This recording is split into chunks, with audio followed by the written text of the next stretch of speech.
आज जो है यह है आत्म विविधता, लिंग तथा समावेशी शिक्षा की समझ। पेपर 3 है DLED JBT सेकेंड ईयर की। तो इसमें हम देखेंगे लघु उत्तरात्मक क्वेश्चन और इसका आंसर भी। तो पहला क्वेश्चन है, आत्म प्रत्यय की अवधारणा को स्पष्ट कीजिए। आत्म प्रत्यय की अवधारणा को स्पष्ट कीजिए। पहला क्वेश्चन है, आत्म प्रत्यय की अवधारणा को स्पष्ट कीजिए। आत्म प्रत्यय व्यक्तित्व का केंद्र बिंदु है। आत्म प्रत्यय व्यक्तित्व का केंद्र बिंदु है। एक व्यक्ति अपने गुण और व्यवहार आदि के संबंध में जो मत रखता है, एक व्यक्ति अपने गुण और व्यवहार के आदि के संबंध में जो मत रखता है, वही उसका आत्म प्रत्यय है। प्रत्येक व्यक्ति का आत्म प्रत्यय उनके विचार पर आधारित होता है तथा उस व्यक्ति के लिए यह आत्म प्रत्यय बहुत महत्वपूर्ण होता है। किसी व्यक्ति के व्यक्तित्व पर विभिन्न कारकों का प्रभाव पड़ता है। किसी व्यक्ति के व्यक्तित्व पर विभिन्न कारकों का प्रभाव पड़ता है। इन प्रभाव के परिणाम स्वरूप व्यक्ति में अपने आत्म का विचार स्पष्ट होता है। व्यक्तित्व और चरित्र दोनों ही व्यक्ति का आत्म संबंधी अवधारणा पर निर्भर करता है। व्यक्तित्व और चरित्र जो है, यह दोनों ही व्यक्ति की आत्म संबंधी अवधारणा पर निर्भर होता है। अतः आत्म संप्रत्यय का विकास भी गुण व आदतों के विकास की तरह व्यक्ति के जीवन में महत्वपूर्ण स्थान रखता है। अध्यापकों व अभिभावकों को बच्चे के आत्म संप्रत्यय के विकास की ओर उचित ध्यान देना चाहिए। अध्यापक और अभिभावक को बच्चों के आत्म संप्रत्यय के विकास की ओर जो है उचित ध्यान देना चाहिए। दूसरा क्वेश्चन है, आत्म समझ का अभिप्राय स्पष्ट कीजिए। आत्म समझ का अभिप्राय स्पष्ट कीजिए। तो आत्म समझ का अभिप्राय, आत्म समझ किसी व्यक्ति का अपने प्रति समग्र दृष्टिकोण होता है। आत्म समझ किसी व्यक्ति का अपने प्रति समग्र दृष्टिकोण होता है। आत्म समझ किसी व्यक्ति का अपने प्रति समग्र दृष्टिकोण होता है। अपने प्रति जो है समग्र दृष्टिकोण होता है आत्म समझ। 1987 ईस्वी में यह किसी भी व्यक्ति के बारे में अपनी शारीरिक, मनोवैज्ञानिक, सामाजिक या संवेगात्मक विशेषता, आकांक्षा तथा उपलब्धियों के बारे में विश्वास, विचार या अवबोधन का समग्र संश्लिष्ट होता है। यह वह है जिसे व्यक्ति मैं, मुझे आदि शब्द द्वारा संकेतित करता है और यह अभिप्राय अभिव्यक्तियों तथा भावनाओं की स्वयं के विषय में समग्रता है। यह अपने विषय में दिया गया पूर्व विवरण है। आपकी अपने स्वास्थ्य एवं बाह्य बनावट, रुझान, दूसरों पर प्रभाव, योग्यता और कमियों के विषय, आपकी राय, आपकी आत्म समझ के विभिन्न भाग होते हैं। आत्मवर्णन का अभिप्राय स्पष्ट कीजिए। आत्मवर्णन का अभिप्राय स्पष्ट कीजिए। तो आत्मवर्णन से अभिप्राय है किसी व्यक्ति विशेष द्वारा स्वयं का दूसरों के समक्ष वर्णित किया जाना। आत्मवर्णन का अभिप्राय स्पष्ट कीजिए। आत्मवर्णन का अभिप्राय स्पष्ट कीजिए। आत्मवर्णन, तो आत्मवर्णन से अभिप्राय है किसी व्यक्ति विशेष द्वारा स्वयं का, आत्मवर्णन से अभिप्राय है किसी व्यक्ति विशेष द्वारा स्वयं का दूसरे के पक्ष वर्णित करना, दूसरे के समक्ष वर्णित करना। किसी भी मनुष्य का अपना बोध होता है, किसी भी मनुष्य का अपना एक बोध होता है। वह अपने भूत और भविष्य को समझता है। वह अपने भूत और भविष्य को समझता है और दूसरे लोगों, मित्र और शत्रु और अतिथियों को भी जानता है, क्योंकि उसे अपने जीवन और अपनी मृत्यु का भी बोध है। अतः उसे अपने जीवन की निश्चित पहचान, उद्देश्य और अर्थ को स्थापित करना चाहिए और उसी का वर्णन उसे दूसरों के सामने करना चाहिए। कोई भी व्यक्ति सदैव अपने विषय में बिना किसी उचित अवधारणा के चिंताग्रस्त ही रहेगा और सामाजिक अलगाव और निराश्य में डूब जाएगा। अतः आत्मवर्णन का अर्थ है स्वयं के प्रति प्राप्त प्रत्यक्ष ज्ञान, स्वयं के प्रति प्रत्यक्ष ज्ञान, अवबोधन जिसको कहते हैं। अवबोधन की दूसरों की समक्ष अभिव्यक्ति है। अवबोधन मतलब क्या है? दूसरों के समक्ष अपनी अभिव्यक्ति व्यक्त करना होता है। चौथा क्वेश्चन है, आत्म पहचान से आपका क्या अभिप्राय है? आत्म पहचान से आपका क्या अभिप्राय है? आत्म पहचान से आपका क्या अभिप्राय है? आत्म पहचान से अभिप्राय आत्म यानी स्वयं को पहचानने से है। आत्म पहचान से अभिप्राय खुद को पहचानने से है। यह प्रत्यय आत्म समझ का ही एक रूप है।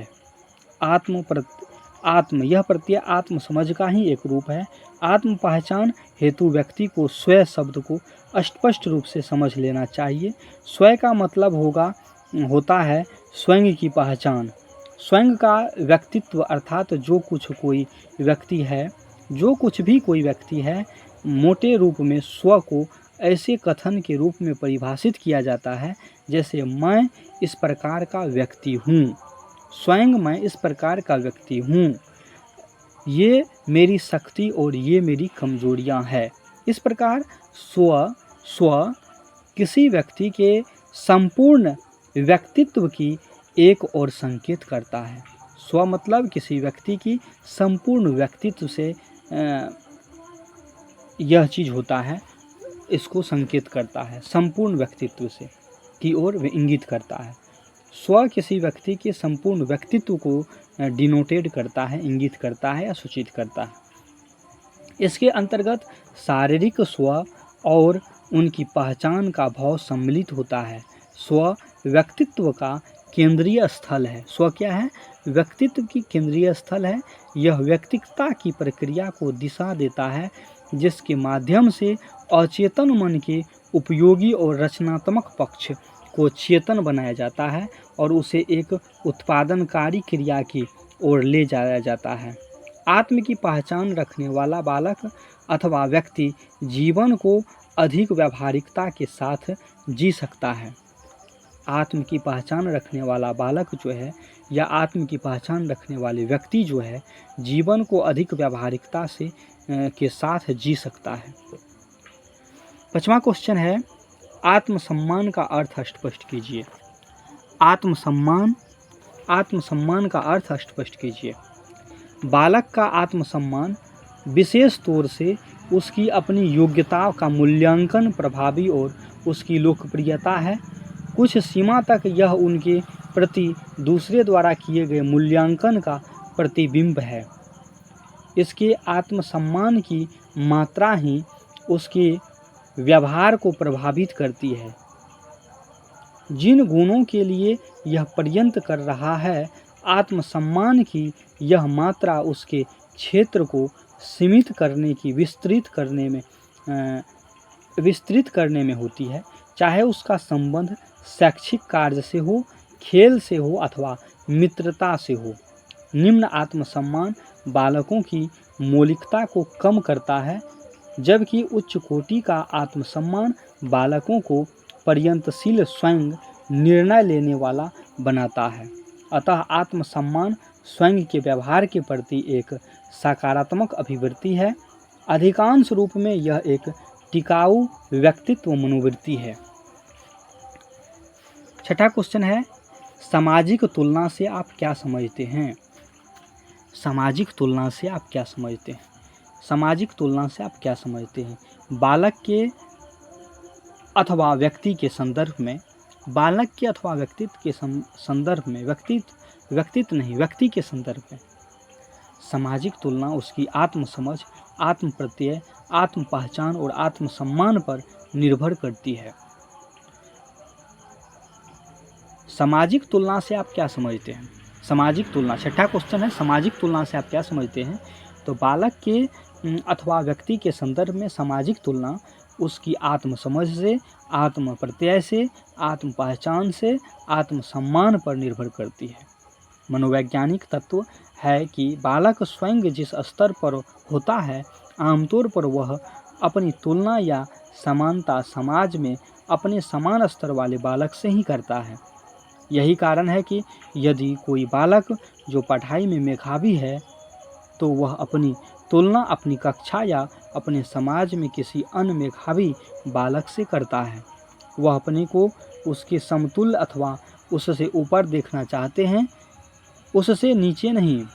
तुलना में स्वयं को उससे नीचे पाने पर वह उसे ईर्ष्या भाव रखने लगता है, जबकि किसी अन्य समाज का कोई बालक यदि उससे अधिक योग्य या क्षमतावान है तो वह अपनी तुलना उससे नहीं करता, और यदि करता है तो स्वयं को उससे कामयाब पाने पर उससे ईर्ष्या नहीं करता है। प्रश्न 7वां है, आंतरिकीकरण। आंतरिकीकरण से आपका क्या अभिप्राय है? आंतरिकीकरण से आपका क्या अभिप्राय है? 7वां क्वेश्चन है, आंतरिकीकरण से आपका क्या अभिप्राय है? तो आंतरिकीकरण से अभिप्राय बालक द्वारा अपने विषय में आत्म समझ व आत्म प्रत्यय स्थिर करने हेतु उसे अपने अंदर स्थान प्रदान कर देने से है। इस स्थिति में बालक अपने बारे में अपनी राय को किसी के समक्ष प्रकट नहीं करता, अपितु अपने अंदर ही बनाए रखता है। अपने बारे में अपनी राय प्रकट न करने से बालक धीर गंभीर समझ जाने लगता है तथा बहुधा दूसरों द्वारा अहंकारी भी करार दिया जाता है।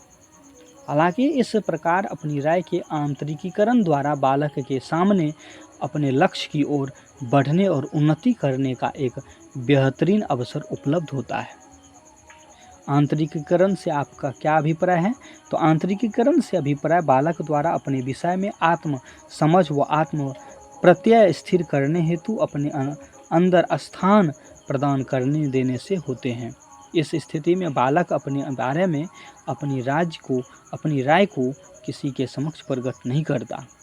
इस स्थिति में बालक अपने बारे में अपनी राय को किसी के समक्ष प्रकट नहीं करता, अपितु अपने अंदर ही बनाए रखता है। अपने बारे में अपनी राय प्रकट न करने से बालक धीरे गंभीर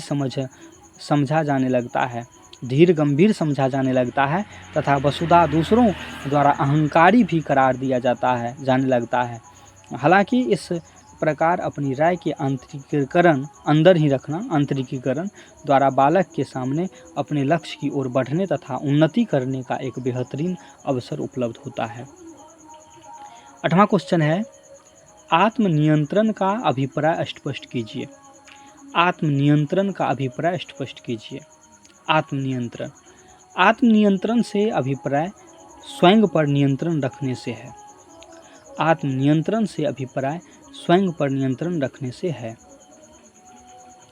सामान्य परिस्थिति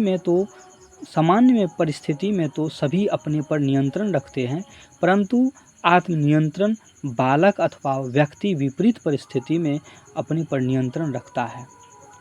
आत्मनियंत्रण बालक अथवा व्यक्ति विपरीत परिस्थिति में भी अपने आप पर नियंत्रण रखता है। उदाहरणार्थ, किसी के भला बुरा कहने की स्थिति में भी अपने आप पर नियंत्रण बनाए रखना अथवा किसी के द्वारा की जा रही प्रशंसा के समय स्वयं अपने बारे में टिप्पणी न करना आत्मनियंत्रण के उदाहरण है। आत्मनियंत्रण का बालक के जीवन में बड़ा महत्व होता है। आत्मनियंत्रण का बालक के जीवन में बहुत बड़ा महत्व होता है। आत्मनियंत्रण से युक्त व्यक्ति न केवल अपने जीवन तथा सामाजिक रिश्तों में अपनी सामंजस्य बनाए रखता है, अपितु तनाव रहित रहता है तथा जीवन में अपनी उन्नति का मार्ग प्रशस्त करता है। आत्मनियंत्रण से युक्त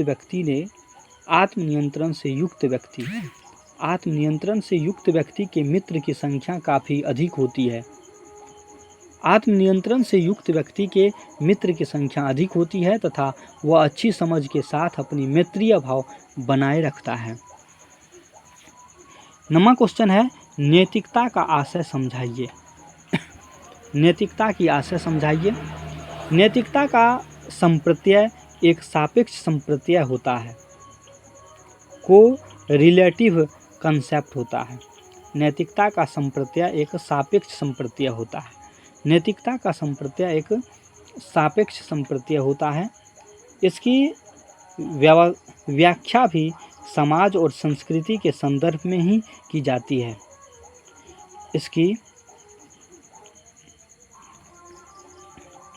इसकी व्याख्या भी समाज और संस्कृति के संदर्भ में की जाती है। समाज और संस्कृति के संदर्भ में की जाती है। नैतिक व्यक्ति वह व्यक्ति होता है जब वह उस समाज का अथवा समुदाय द्वारा निर्धारित नियमों के अनुसार आचरण करता है जिसका कि वह सदस्य होता है। हर समाज के नियमों अलग होते हैं, हर समाज का नियम अलग अलग होता है। इस दृष्टि से नैतिक व्यवहार के किसी सार्वभौमिक मापदंड की कल्पना नहीं की जा सकती है। उदाहरण के लिए शराब, पानी पश्चिम देश की आवश्यकता या परंपरा हो सकती है। शराब, पानी पश्चिम देश की परंपरा और आवश्यकता हो सकती है, लेकिन भारत में यह अनैतिक माना जाता है। इस प्रकार तलाक की प्रथा भारत में अनैतिक हो सकती है, जबकि पश्चिम देश में ऐसा नहीं होता। अतः समाज के नियम, मान्यता और अपेक्षा के अनुरूप किया जाता आचरण ही नैतिक व्यवहार होता है। किया जाना आचरण ही नैतिक व्यवहार होता है। 10वां क्वेश्चन है, बाल्यावस्था की 4 विशेषता बताइए। बाल्यावस्था की 4 विशेषता बताइए। तो बाल अवस्था की 4 विशेषता जो है वह निम्नलिखित है। बाल अवस्था की 4 विशेषता। पहला अवस्था होता है, इस अवस्था में बाल अवस्था की पहली अवस्था में विकास की गति धीमी होती है परंतु स्थिर होती है। विकास की गति धीमी परंतु स्थिर होती है। दूसरा है, बाल्यावस्था में विकास की अवस्था आशीर्वादी दृष्टिकोण विकसित हो जाता है। आशीर्वादी दृष्टिकोण विकसित हो जाता है। और तीसरा, इस अवस्था में बालक आशावादी दृष्टिकोण विकसित करता है। और बाल्यावस्था में यानी इस अवस्था में तार्किक विकास तीव्र गति से होता है।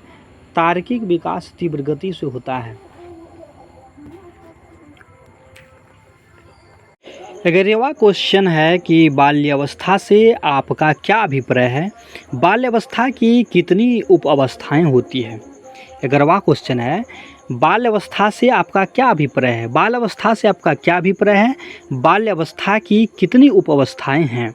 तो इसका आंसर है, बाल्यावस्था से अभिप्राय बालकों की उसके जन्म से लेकर 12 वर्ष तक की अवस्था से है। बाल्यावस्था से अभिप्राय बालक की जन्म से लेकर 12 वर्ष तक की अवस्था से है। बाल्यावस्था को 2 भागों में विभक्त किया गया है।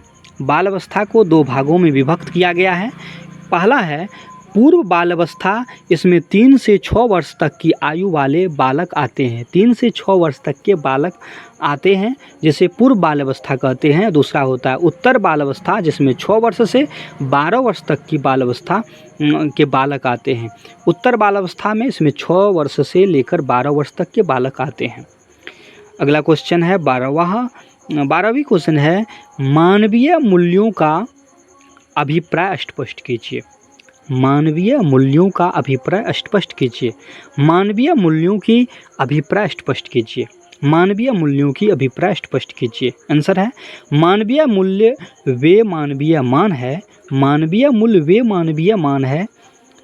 मानवीय मूल्य वे मानवीय मान लक्ष्य या आदर्श है जिसके आधार पर विभिन्न मानवीय परिस्थितियां तथा विषयों का मूल्यांकन किया जाता है।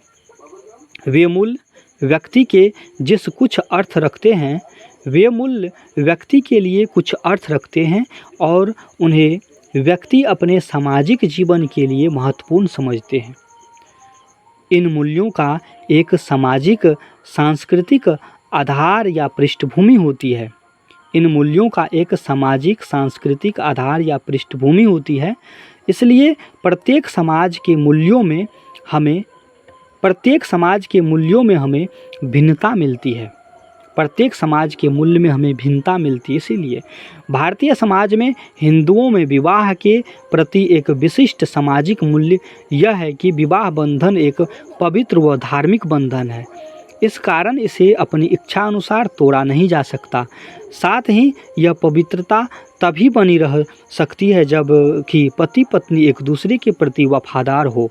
इन मूल्यों का सामाजिक प्रभाव यह होता है कि हिंदुओं में विवाह विच्छेद की भावना पनप नहीं पाती है और विधवा विवाह को उचित नहीं माना जाता है। इसके विपरीत अमेरिकन समाज में विवाह से संबंधित इन मूल्यों का नितांत अभाव होने के कारण विवाह विच्छेद या विधवा विवाह निंदनीय नहीं है।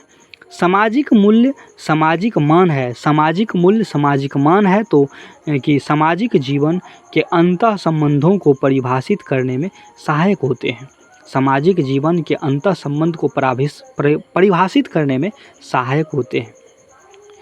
15वां क्वेश्चन है 13वां क्वेश्चन है कि चेतना के 3 स्तरों का परिचय दीजिए।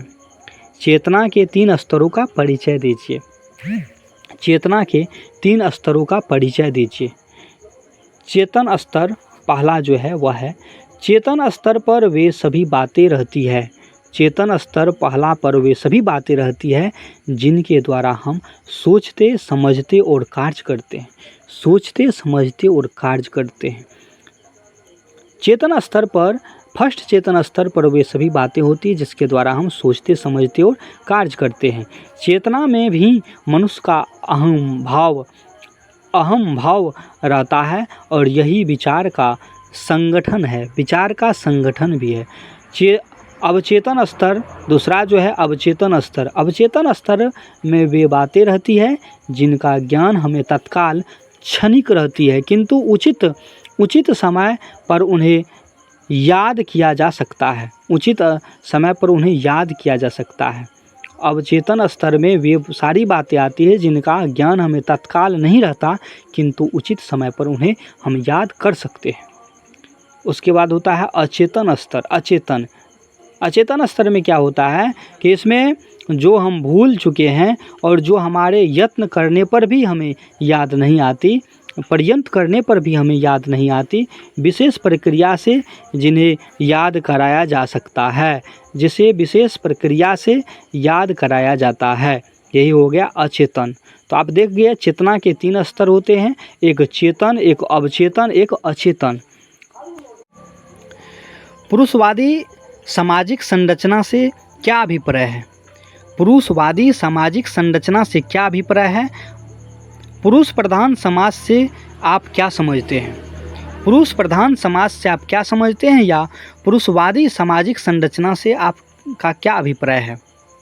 तो पुरुषवादी सामाजिक संरचना से अभिप्राय उस सामाजिक संरचना से है, पुरुषवादी सामाजिक संरचना से अभिप्राय उस सामाजिक संरचना से है जिसमें पुरुष की प्रधानता होती है, जिसमें पुरुष की प्रधानता होती है।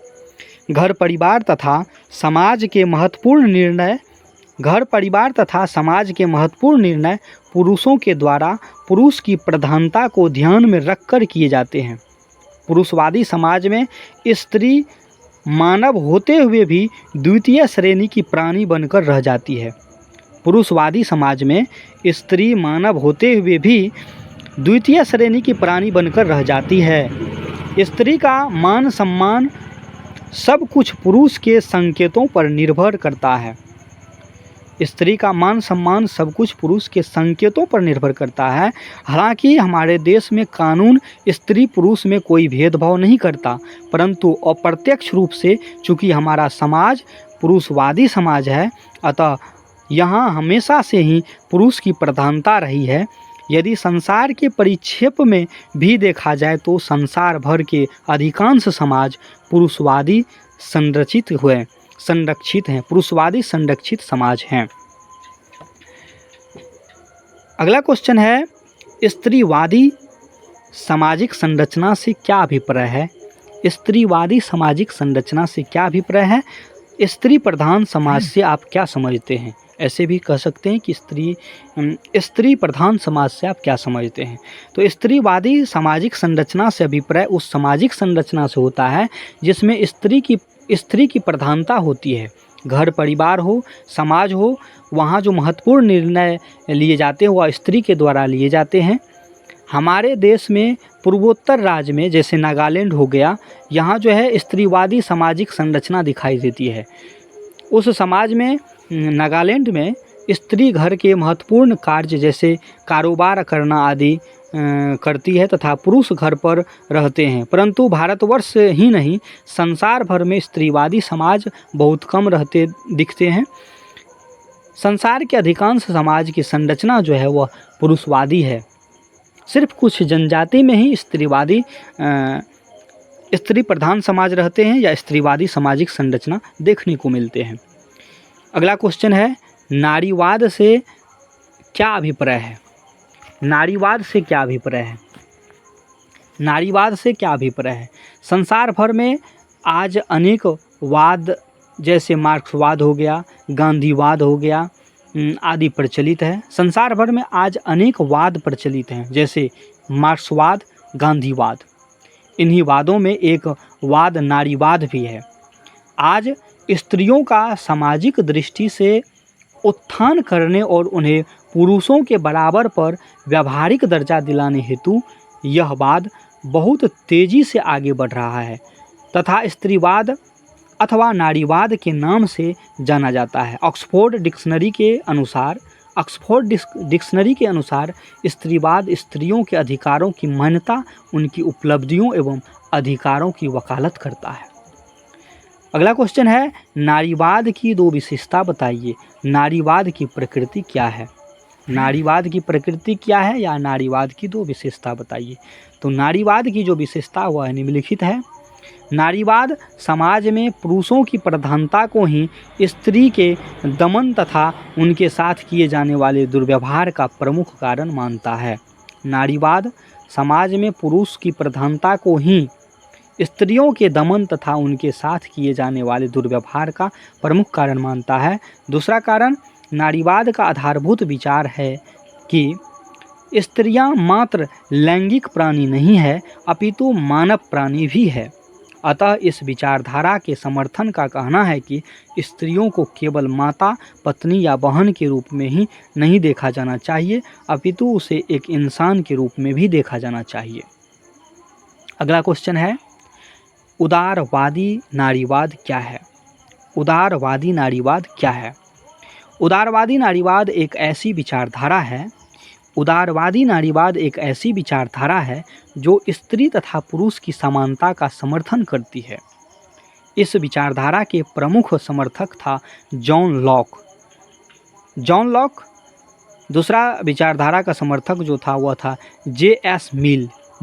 मिल, जॉन लॉक, जे.एस. मिल। और तीसरा था बैरन डी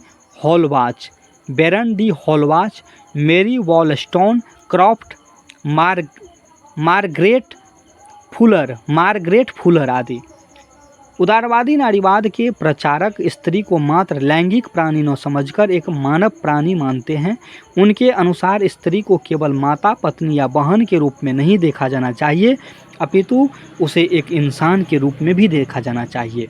नारीवाद के जितने भी समर्थक हैं वह कहता है कि स्त्रियों को केवल माता, पत्नी या बहन के रूप में नहीं देखा जाना चाहिए बल्कि उसे एक सामाजिक प्राणी या इंसान के रूप में भी देखा जाना चाहिए। चलिए अगला क्वेश्चन है, समाजवादी नारीवाद क्या है? समाजवादी नारीवाद क्या है? तो समाजवादी नारीवाद उन स्थानों को नष्ट करने के पक्ष में है। समाजवादी नारीवाद उन संस्थानों को नष्ट करने के पक्ष में है जो स्त्रियों की पुरुष के प्रति अधीनता के लिए उत्तरदायी होते हैं। समाजवादी नारीवाद के प्रमुख समर्थक थे Thompson, Karl marks,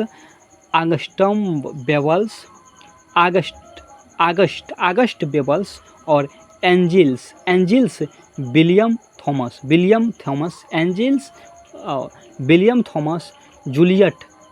Juliet Mitchell आदि है।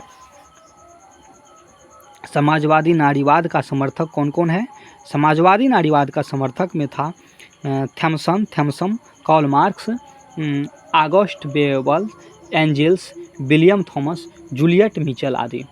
इस विचारधारा के अनुसार समाज में स्त्रियों की पुरुषाधीन के रूप में मुख्य रूप से पूंजीवादी व्यवस्था उत्तरदायी है। पूंजीवादी व्यवस्था उत्तरदायी है, अतः उसका नष्ट किया जाना आवश्यक है। अगला क्वेश्चन है, पूर्ण नारीवाद क्या है? पूर्ण नारीवाद क्या है? पूर्ण नारीवाद एक ऐसी विचारधारा है जो स्त्रियों के उत्पीड़न का मुख्य कारण पितृवाद को मानती है। पितृवाद को मानती है।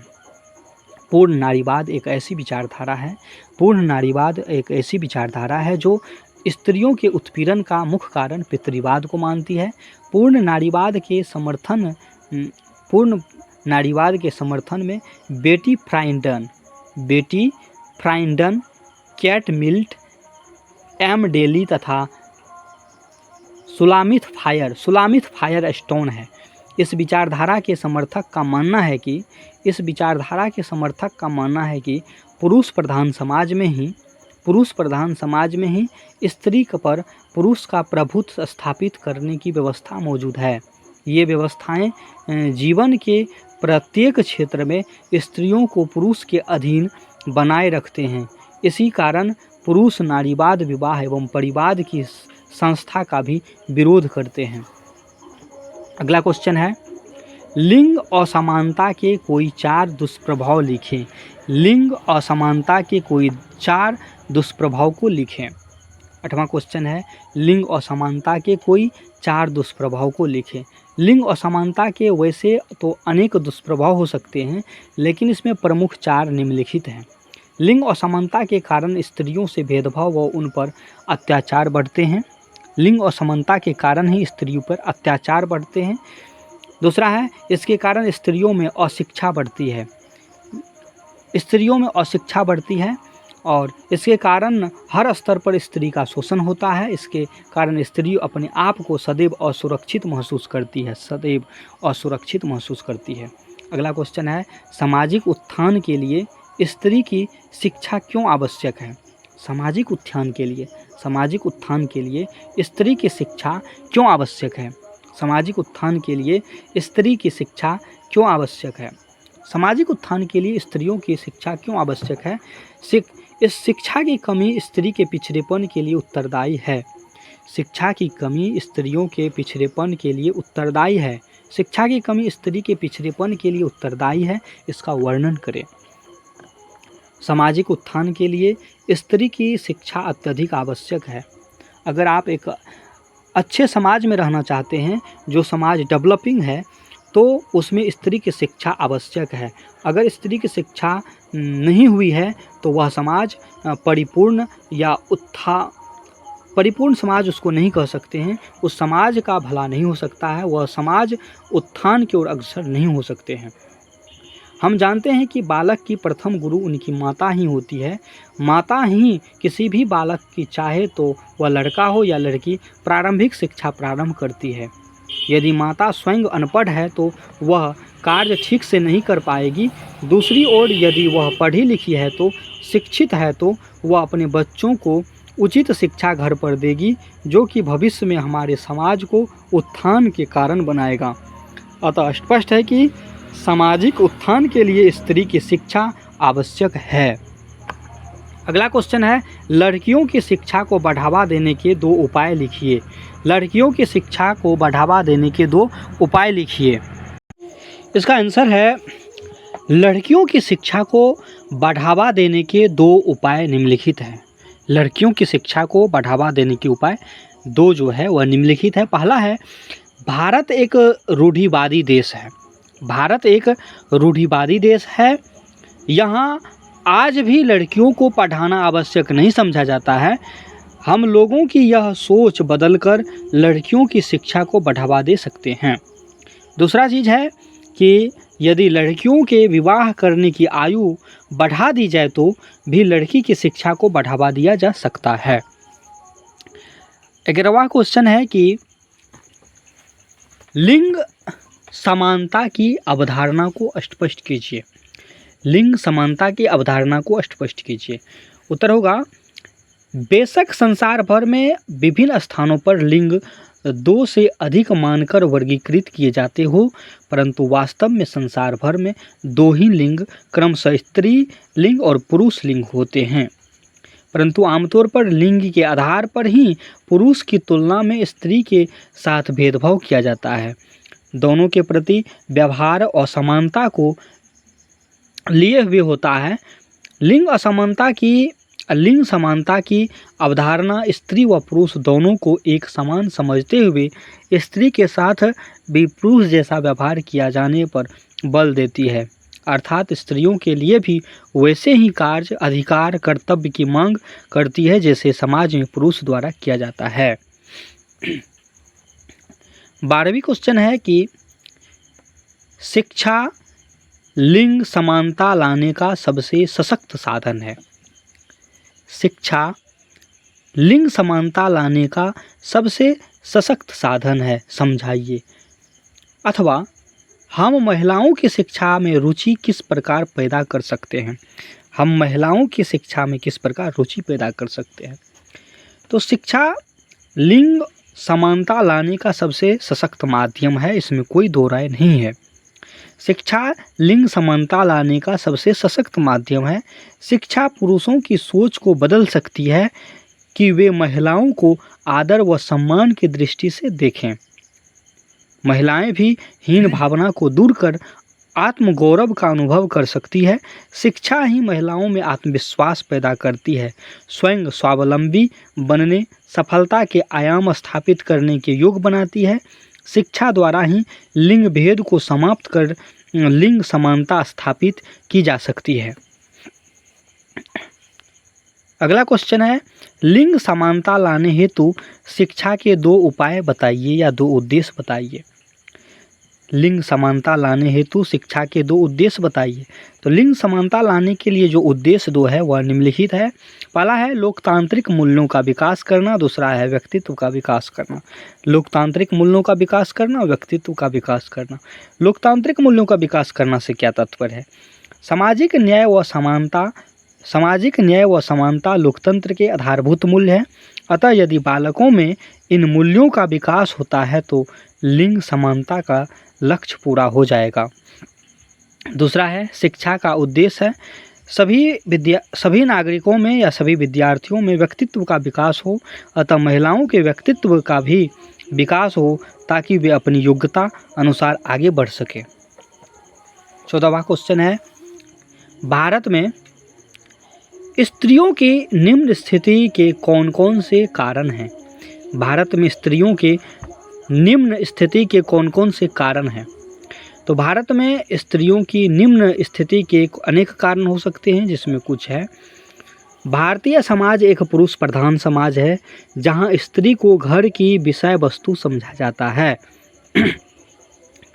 भारतीय समाज एक पुरुष प्रधान समाज है जहां स्त्री को घर की विषय वस्तु समझा जाता है। दूसरा, भारत में स्त्री की शिक्षा अभी बहुत कम है और भारत की रूढ़िवादी सोच जिसके अनुसार स्त्री में समझ नहीं होती है और प्राकृतिक रूप से स्त्री का पुरुषों से कमज़ोर होना आदि।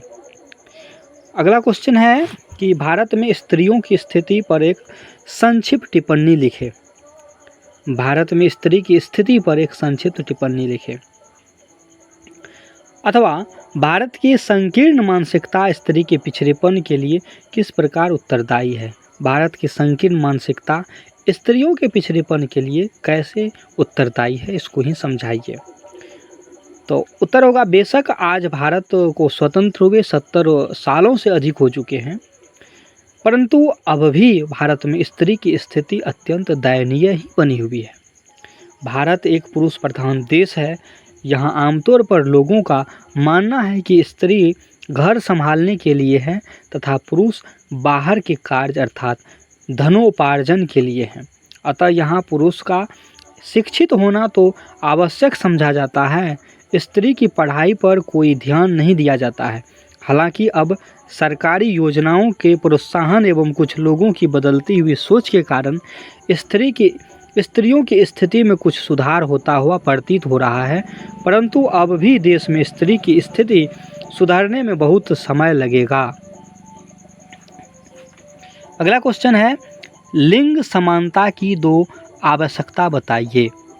लिंग समानता की 2 आवश्यकता बताइए। लिंग समानता की 2 आवश्यकता कि लिंग को समानता, स्त्री पुरुष को समानता करने का जो है उपाय जो है, इसका क्या आवश्यकता है, क्यों करना चाहते हैं?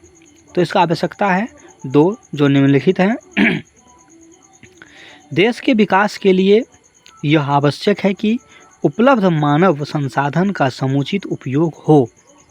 देश के विकास के लिए आवश्यक है कि भारत देश में जितने भी उपलब्ध मानव संसाधन है उसका समुचित उपयोग हो। इसके लिए महिला भी महत्वपूर्ण मानव संसाधन है, अतः उन्हें भी कुशल बनाया जाए तथा इसके लिए उन्हें पर्याप्त अवसर प्रदान किया जाए, अर्थात लिंग समानता स्थापित की जाए। दूसरा कारण है, भारत में लोकतंत्र तभी पूरी तरह सफल होगा जब महिलाएं के साथ लिंग के आधार पर समानता का व्यवहार किया जाए, तथापि संविधान द्वारा लिंग समानता स्थापित की जाए। परंतु आज भी ये न्याय से वंचित है तथा इनके अधिकार का हनन हो रहा है। अतः भारत में लोकतंत्र की सफलता के लिए लिंग समानता आवश्यक है। अगला क्वेश्चन है 17वां। लिंग समानता हेतु किन शिक्षण विधि का अनुप्रयोग उचित होता है? लिंग समानता हेतु किन शिक्षण विधियों का अनुप्रयोग उचित होता है? तो लिंग समानता है तो निम्नलिखित शिक्षण विधि का अनुप्रयोग उचित होगा। पहला, सामूहिक चर्चा विधि। सामूहिक चर्चा विधि, परियोजना विधि और प्रश्नोत्तर विधि। सामूहिक चर्चा विधि क्या है? इसके अंतर्गत शिक्षक विभिन्न विषयों पर लड़कों व लड़कियों को सामूहिक चर्चा करने के लिए प्रेरित करती हैं। लड़कों और लड़कियों दोनों को सामूहिक चर्चा पर, सामूहिक विषय पर चर्चा करने के लिए तैयार करता है, प्रेरित करता है। परियोजना विधि क्या है? इस विधि के अंतर्गत शिक्षक द्वारा लड़कों व लड़कियों को मिलाकर विभिन्न विषय जैसे महिला सशक्तिकरण आदि पर परियोजना बनाने हेतु प्रेरित किया जाता है। परियोजना विधि द्वारा अंतर्गत शिक्षक द्वारा लड़कों और लड़कियों को मिलाकर विभिन्न विषय जैसे महिला सशक्तिकरण आदि पर परियोजना बनाने हेतु प्रेरित किया जाता है। प्रश्नोत्तर विधि द्वारा, इस विधि द्वारा भी शिक्षक लड़कों व लड़कियों को विभिन्न प्रकार के प्रश्न पूछकर उन्हें बोलने का अवसर प्रदान कर सकते हैं। प्रश्न पूछकर लड़कों और लड़कियों को बोलने का अवसर प्रदान करते हैं। तो प्रश्नोत्तर विधि द्वारा भी जो है लिंग समानता के अंतर्गत एक विधि हम बोल सकते हैं। 18वां क्वेश्चन है, हंसा मेहता समिति ने स्त्री शिक्षा के संबंध में क्या कहा है? हंसा मेहता समिति ने स्त्री शिक्षा के संबंध में क्या कहा है? हंसा मेहता समिति ने स्त्री शिक्षा के संबंध में क्या कहा है? तो लड़के लड़कियां से पृथक पाठ्यक्रम की आवश्यकता एवं संभावना पर विचार करने के लिए श्रीमती हंसा मेहता की अध्यक्षता की एक समिति का गठन किया गया। समिति ने काफ़ी विचार विमर्श के पश्चात यह तय किया कि हम जिस प्रजातांत्रिक या समाजवादी समाज से निर्माण का प्रयास कर सकते हैं उसमें शिक्षा व्यक्ति की क्षमताओं, रुझान और रुचियों से संबद्ध होगी और उसका लिंग के आधार पर विभाजन संभव नहीं है। इसलिए लड़के लड़कियां में लिंग के आधार पर भेद करते हुए विभिन्न पाठ्यक्रम की आवश्यकता नहीं है। इसके साथ ही समिति ने इस पर भी स्वीकार किया कि समिति ने यह भी स्वीकार किया कि इस प्रकार के समाज के निर्माण में अभी काफ़ी देर लगेगी। इस संक्रांति काल में हमें स्त्रियों पुरुषों के बीच कतिपय मनोवैज्ञानिक अंतर और उनके आधार पर सामाजिक कार्यों में अंतर वस्तु स्थिति के रूप में और लड़के लड़कियों के पाठ्यक्रम निर्माण के व्यवहार आधार के रूप में स्वीकार करने होंगे। यह आवश्यक है कि यह अंतर ऐसा हो कि नए समाज के निर्माण में बाधा उत्पन्न न करे, वर्तमान स्थिति की तद्वतता को बनाए न रखे, अपेक्षित परिवर्तन के लिए वातावरण भी उत्पन्न करें। अगला क्वेश्चन है, शिक्षा आयोग ने स्त्री शिक्षा के संदर्भ में क्या सुझाव दिए? शिक्षा आयोग ने स्त्री शिक्षा के संदर्भ में क्या सुझाव दिए हैं? तो शिक्षा आयोग ने स्त्री शिक्षा के संदर्भ में निम्नलिखित सुझाव दिए हैं। पहला, स्त्री और पुरुष के शिक्षा के बीच जो दूरी है उसे यथाशीघ्र समाप्त किया जाए। स्त्री और पुरुष के बीच शिक्षा के बीच स्त्री और पुरुष के शिक्षा के बीच जो भी दूरी है उसे यथाशीघ्र समाप्त किया जाए। दूसरा है, स्त्री शिक्षा के प्रसार के लिए आर्थिक सहायता उदारता के साथ दी जाए। स्त्री शिक्षा के प्रसार के लिए आर्थिक सहायता उदारता के लिए दी जाए। स्त्री शिक्षा के महत्वपूर्ण संपूर्ण कार्यक्रम को शिक्षा का महत्वपूर्ण अंग स्वीकार किया जाए। स्त्री शिक्षा के संपूर्ण कार्यक्रम को शिक्षा का महत्वपूर्ण अंग स्वीकार किया जाए। स्त्रियों के लिए अंशकालीन रोजगार की विशेष व्यवस्था हो ताकि वे पारिवारिक दायित्व को संभालते हुए अपनी शिक्षा का आर्थिक लाभ को उठा सकें। स्त्री के लिए अंशकालीन रोजगारों की विशेष व्यवस्था हो ताकि वे पारस्परिक दायित्व को संभालते हुए अपनी शिक्षा का आर्थिक लाभ भी उठा सके। 20वां क्वेश्चन है, आचार्य राममूर्ति समिति 1990 ने स्त्री शिक्षा के बारे में क्या सिफारिश की थी? आचार्य राममूर्ति समिति 1990 ने स्त्री शिक्षा के बारे में क्या सिफारिश की थी? तो आचार्य राममूर्ति समिति ने महिला शिक्षा के संबंध में निम्नलिखित महत्वपूर्ण सिफारिशें की थी। प्राथमिक विद्यालय के समीप शिशु देखभाल तथा स्त्री केंद्र स्थापित किए जाने चाहिए।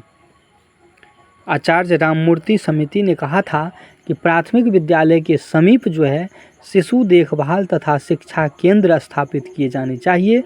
साथ ही उसकी समयावधि को विद्यालय की समयावधि के साथ समायोजित किया जाना चाहिए। 500 या उससे अधिक आबादी वाले क्षेत्र में एक जूनियर हाई स्कूल स्थापित किया जाना चाहिए। 500 या उससे अधिक आबादी वाले क्षेत्र में जूनियर हाई स्कूल की स्थापना की जानी चाहिए। विद्यालय की समयावधि को स्थानीय क्षेत्र की आवश्यकता के अनुकूल निर्धारित किया जाए। विद्यालय की समयावधि को स्थानीय क्षेत्र की आवश्यकता के अनुसार निर्धारित किया जाए। विद्यालय छोड़ चुके बच्चे के लिए गैर औपचारिक विधियों को काम में लाया जाए। नॉन फॉर्मल विधि को काम में लाया जाए। विद्यालय छोड़ चुके बच्चों के लिए गैर औपचारिक विधि को काम में लाया जाए। योग्य छात्राओं को छात्रवृत्तियां प्रदान की जाए। योग्य छात्राओं को छात्रवृत्तियां प्रदान की जाए। योग्य छात्रों को यूनिफॉर्म पाठ्यपुस्तकें आदि प्रदान की जाए। योग्य छात्रों को यूनिफॉर्म पाठ्यपुस्तकें आदि प्रदान की जाए। 21 नंबर का प्रश्न है, महिला सशक्तिकरण का वर्णन कीजिए। महिला सशक्तिकरण का वर्णन कीजिए। महिला सशक्तिकरण से अभिप्राय महिला को पुरुष के समान दर्जा देते हुए उन्हें हर क्षेत्र में पुरुषों की भांति सशक्त करने से ही विभिन्न समाजवादी तथा शिक्षाविद इस कार्य हेतु शिक्षा का सबसे बड़ा हथियार मानते हैं। महिला सशक्तिकरण का वर्णन कीजिए। महिला सशक्तिकरण से अभिप्राय महिलाओं को प्रारूप के समान दर्जा देते हुए उन्हें हर क्षेत्र में पुरुषों की भांति सशक्त करने से ही विभिन्न सामाजिक तथा शिक्षाविद इस कार्य हेतु शिक्षा का सबसे बड़ा हथियार मानते हैं। सामाजिक परंपरा एवं रीति रिवाज स्त्री के पिछड़ेपन के लिए किस प्रकार उत्तरदायी है? स्त्री के पिछड़ेपन के लिए किस प्रकार उत्तरदायी है? सामाजिक परंपरा एवं रीति रिवाज स्त्री के पिछड़ेपन के लिए किस प्रकार उत्तरदायी है? हमारे देश में महिला सशक्तिकरण के अभिप्राय महिला के प्रारूप और समान दर्जा देते हुए उन्हें हर क्षेत्र में पुरुषों की भांति सशक्त करने की विभिन्न सामाजिक तथा शिक्षाविद इस कार्य हेतु शिक्षा का सबसे बड़ा हथियार मानते हैं। सामाजिक परंपरा एवं रीति रिवाज स्त्री के पिछड़ेपन के लिए किस प्रकार उत्तरदायी है?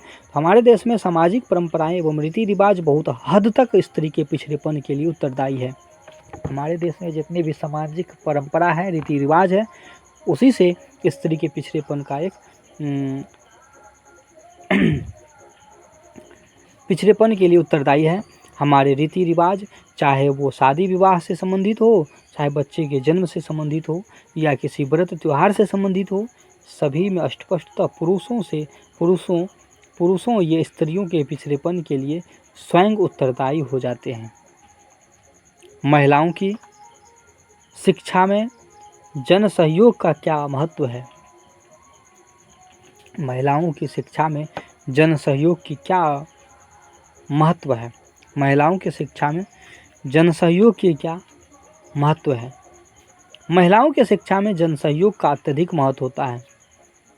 महिलाओं की शिक्षा में जन सहयोग की काफ़ी अत्यधिक महत्व है। जन सहयोग के कारण उन लड़कियों, महिलाओं, छात्रों को भी पढ़ने के लिए प्रेरित किया जा सकता है जो किसी कारण पढ़ नहीं रही या नहीं पढ़ सकते हैं।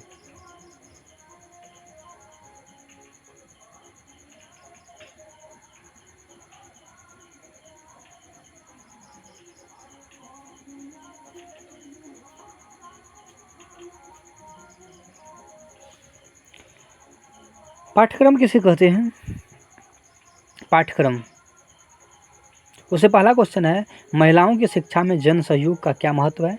महिलाओं की शिक्षा में जन सहयोग का बहुत महत्व है। जन सहयोग के कारण उन लड़कियों, छात्रों को भी पढ़ने के लिए प्रेरित किया जा सकता है जो किसी कारण नहीं पढ़ सके या नहीं पढ़ सकी है। पाठ्यक्रम किसे कहते हैं? पाठ्यक्रम हिंदी का पाठ्यक्रम शब्द अंग्रेजी के करिकुलम का हिंदी रूपांतरण है। अंग्रेजी में करिकुलम शब्द की उत्पत्ति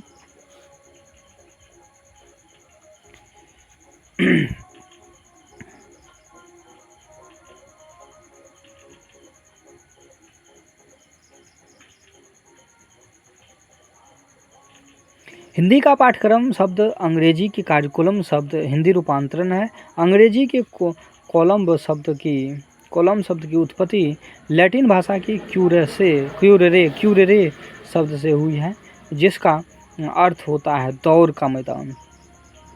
अर्थात व्यक्ति या भारत अपनी ध्येय की प्राप्ति के लिए दौड़ लगानी पड़ती है।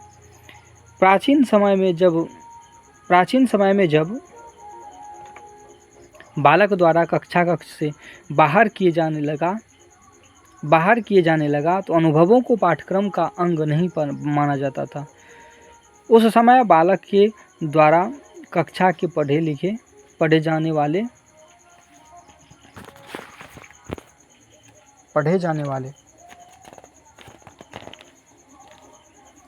विषयों पर अधिक बल दिया जाता था, परंतु आज पाठ्यक्रम शब्द को अर्थ व्यापक हो रहा है। तो आज पाठ्यक्रम में बालक द्वारा कक्षा में पढ़े जाने वाले विषयों के अलावा अन्य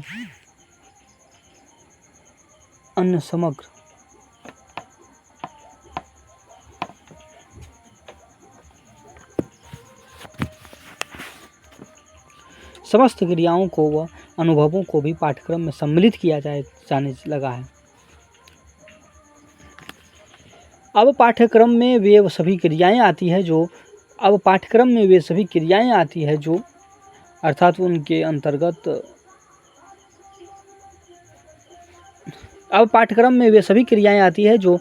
जिनके अंतर्गत बालक की ये समस्त क्रियाएं तथा अनुभव आते हैं, जिसको बालक के द्वारा कभी भी तथा किसी भी समय प्राप्त किया जाता है। इस प्रकार आधुनिक परिभाषाओं पाठ्यक्रमों का व्यापक रूप से देखा जाने लगा है। अगला क्वेश्चन है, लिंग समानता हेतु पाठ्यक्रम तथा पाठ्यपुस्तक का निर्धारण करते समय किन बातों का ध्यान रखना चाहिए? लिंग समानता हेतु पाठ्यक्रम तथा पाठ्यपुस्तक का निर्माण करते समय किन बातों पर चर्चा किए। लिंग समानता के पाठ्यक्रम तथा पाठ्यपुस्तक को निर्धारित करते समय सीमा बातों को ध्यान में रखना चाहिए। पहला, लिंग समानता हेतु पाठ्यपुस्तक तथा पुस्तक पाठ्य का निर्धारण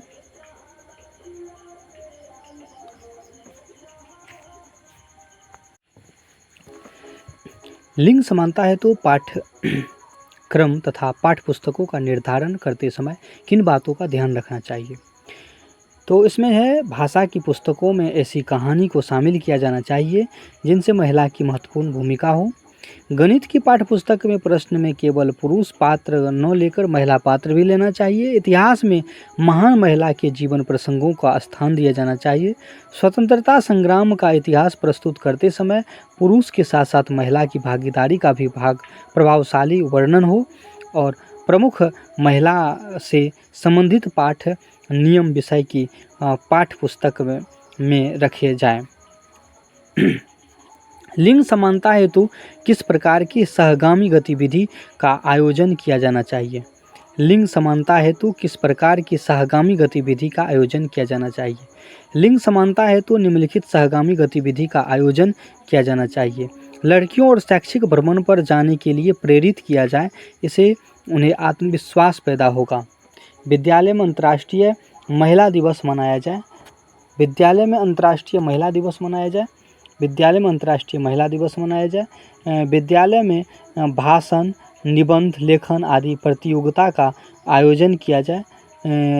विषयों का चयन लिंग आधार समानता के अनुसार होना चाहिए, जैसे लिंग असमानता, महिला शिक्षा, महिला सशक्तिकरण, समाज निर्माण में महिलाओं की सहभागिता, स्वतंत्रता संग्राम में महिलाओं का योगदान आदि जो है ऐसे होना चाहिए। राष्ट्रीय सेवा योजना के अंतर्गत लड़की के शिविर का आयोजन हो।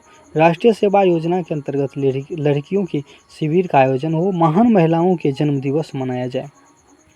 अगला क्वेश्चन है, कक्ष में लिंग समानता लाने हेतु अध्यापक की भूमिका का संक्षेप में परिचय दीजिए। कक्ष में लिंग समानता लाने हेतु अध्यापक की भूमिका का संक्षेप में जो है वर्णन कीजिए। कक्ष में लिंग समानता लाने हेतु अध्यापक की जो भूमिका है वो इस प्रकार हो सकता है। यदि कुछ लड़कियां किसी विषय में पिछड़ रही है तो शिक्षक को उनका कारण जानकर उसे दूर करने का प्रयास करना चाहिए तथा उसको समय समय पर उत्साहित करना चाहिए। शिक्षक सभी लड़कियों का समान ध्यान रखे। वह ध्यान रखे कि प्रत्येक लड़की तथा कक्षा की प्रत्येक गतिविधि में समान रूप से भाग ले। यदि कोई लड़की गतिविधि में भाग नहीं ले रहा है तो उसका कारण जानकर उस समस्या को दूर करना चाहिए। यदि किसी कार्य के लिए समूह बनाने हैं तो लड़के के साथ लड़कियों के मिले-जुले समूह बनाना चाहिए। लड़की द्वारा कक्षा में लिंग भेद को प्रदर्शित करने वाले कथनों का प्रयोग नहीं करना चाहिए और शिक्षक का स्वयं का दृष्टिकोण व्यापक होना चाहिए। उसके द्वारा लड़के लड़कियों में कोई भेद नहीं किया जाना चाहिए।